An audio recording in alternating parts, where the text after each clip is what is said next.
This waiata was ran by Pirishasha in 2018, the 21st of January, and this is a waiata whakahirahira, so that means it is an uplifting song. The whole purpose of this waiata is to celebrate the migration of Taukiri waka and its historical journey from Hawaii to Aotearoa. The language features that I will be discussing are imagery and descriptive language through the use of adjectives, metaphors, verbs, and personification, along with cultural significance. He waka tipua, he waka atua, he waka takitimui. As personification, the style within this part of the first verse of this waiata is talking about and discussing how takitimui waka is seen not only as a waka, but is also seen as a spiritual / being, and about how it is also seen as a deity / god by the Kaunguru people, the waka known as takitimu.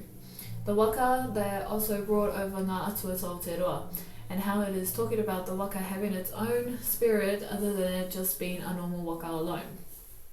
Waiata tia te maunuhanga mai hawaiki. Also, the meaning of this one word within the waiata, maunuhanga, means drawing out. So the beginning of this first verse is discussing about drawing out the waka to the moana to get to Aotearoa. He mai nui, he mai roa, he mai tipua. The language feature I have described within this second verse is descriptive language, towards what Pirishasha is talking about, how that Takitimu waka is rising greatly and boldly, and how it is rising unbelievably as Takitimu sails across the open ocean to the shores of Aotearoa.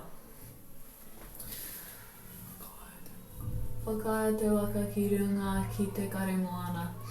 And the meaning of this part of the verse is describing how the waka should be one and complete with the ocean, while the waka sails across the ocean currents so it can get to the shores of Aotearoa. Tu ki tiara, tu hapaingara, tu whakaiaia e. Rawawa tia te waka o toma te ariki nui. Within this third verse, the language feature I have described is cultural significance. Also, since this is an uplifting song, lifting waiata, the meaning within this verse lyrics describes it to be uplift, rise and or shouldered, and to ease pain to those who are listening to this waiata or to those who are singing along to the waiata.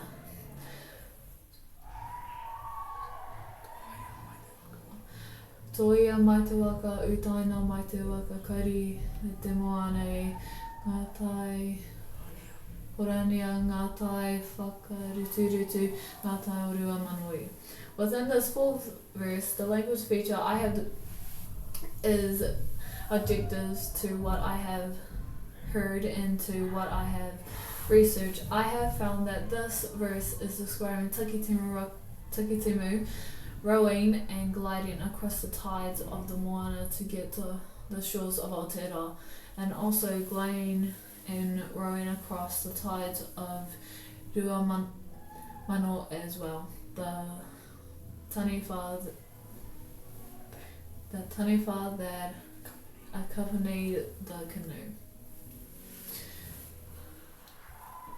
He rei ngā niho, he tere ngā paraoa, kohine, ma ke hurangi e kohine, korito kohine ko te a te uru o paike au. Within this verse, the language feature I have described is cultural significance. And for this verse of the waiata, it is describing about the whales that accompany Takitimu waka on its journey to Aotearoa. These are the listed names of the whales that accompany Takitimu waka and the people to Aotearoa, the descendants of Paikea, the whales of Ruawhero, and he would send to Tarakauika and a group of whales as a guardian to lead the waka back to shore. He waka tipua, he waka atua, he waka takitimui. And this very last verse is describing the same as the start of this waiata, of how the waka is being described and seen as a deity/god. In conclusion, the reason why I have chosen this waiata and why it is important to me is because it's talking about the journey of Takitimu waka and how some of our people came to Aotearoa. A part of Māori history of our people came to Aotearoa, and it will help us to understand more about our ancestors and our Māori